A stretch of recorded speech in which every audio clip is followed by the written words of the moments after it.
बँकांनी सील केलेली घरं स्वस्तात तडजोडीनं मिळवून देण्याचा बहाणा करून सर्वसामान्य जनतेची फसवणूक करणाऱ्या सराईत टोळीचा पर्दाफाश करण्यात पोलिसांना यश आलंय।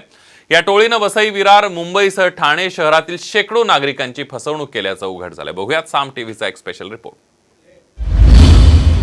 नव्या घराचं स्वप्न पाहताय? सावधान, स्वस्तातल्या घराच्या जाहिरातींना भुलू नका। घराचं आमिष दाखवून कोट्य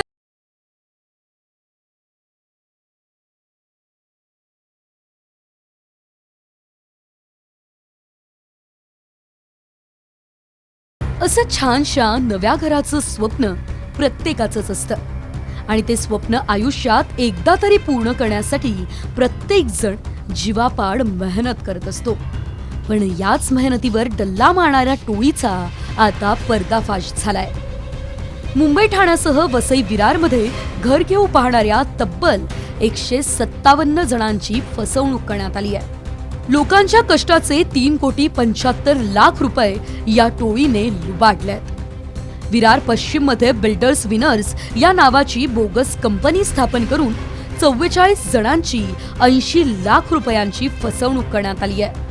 ठाण्यात लँड लॅडर नावाची कंपनी स्थापन करून 40 जणांची 1,20,00,000 रुपयांची फसवणूक झाली आहे। तर मुंबईच्या आझाद मैदान या ठिकाणी पाटील डिजिटल कंपनी स्थापन करून 72 जणांची 1,75,00,000 रुपयांची फसवणूक या टोळक्यांनी केली आहे। 3.5 लाख रुपये तुम्हाला 3 हिस्स्यामध्ये द्यावा लागेल असं।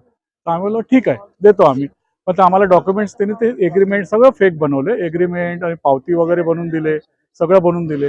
त्यानंतर मग ते लोक बोलले तुम्हाला 15 दिवसात कॉल येतील म्हणून। आम्ही म्हटलं ठीक आहे कॉल येतील बघूया। 15 दिवसानंतर आम्ही बघतोय तर त्यांचे कॉल सगळे फोन बंद झाले, सगळ्यांचे ऑफिस पूर्ण सील झाले। विरार मधल्या पियुष कुमार दिवाण यांनी 28 मार्च 2022 रोजी अर्नाळा सागरी पोलीस ठाण्यात फसवणुकीची तक्रार दाखल केली आणि त्याचा तपास करताना पोलिसांच्या हाती ही टोळी लागली। ही टोळी बोगस कंपन्या स्थापन करायची, बँक लिलावातले फ्लॅट स्वस्त दरात उपलब्ध असल्याची जाहिरात द्यायची, बँकेने लिलावात काढलेली मालमत्ता, घरं NPA तत्वावरती स्वस्तात तडजोडी करून देण्याचं आमिष दाखवायची आणि लोकांचे पैसे लुबाडायची। ही जी महिला आरोपी आहे हिना चुडेसरा ही दहिसरमध्ये एका ठिकाणी असल्याचे आम्हाला कळाले। त्यावरनं आम्ही या महिलेला सध्या तात्काळ आम्ही ताब्यात घेतले।